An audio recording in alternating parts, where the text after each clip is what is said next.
You are looking at Julian's pronunciation guide, where we look at how to pronounce better some of the most mispronounced words in the world, like this other curious word. But how do you say what you're looking for today?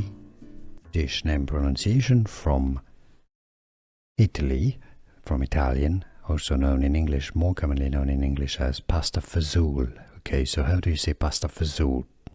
Pasta fagioli, okay, is a pasta fagioli or pasta e, which is written, spelled on your screen. E is just in Italian for and, pasta and beans, right?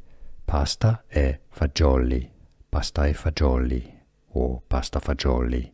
So in English pronunciation, pasta fagioli. Here are more videos on how to pronounce more confusing words and names too many mispronounced. Like this video if you found it useful. I appreciate your support. I'll see you soon and thanks for watching.